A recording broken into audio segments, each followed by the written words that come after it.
बिस्मिल्लाहिर्रहमानिर्रहीम। कराची जो पाकिस्तानी मईशत में रीढ़ की हड्डी की सी हैसियत रखता है, सिंध का 80% टैक्स कराची पे करता है।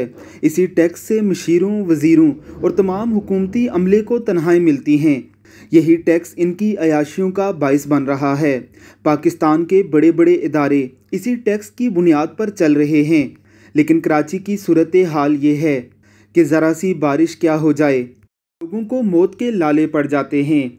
ये एक मासूम छोटा सा बच्चा है जो पानी में बहकर एक गटर में गिर गया था।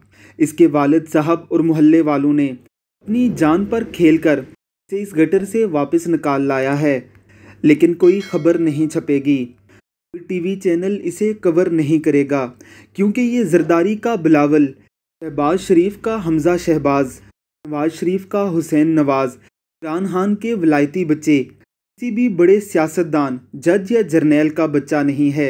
ये तो एक गरीब का बच्चा है। ये मर भी जाता तो किसके कानों पर जूं रेंगती।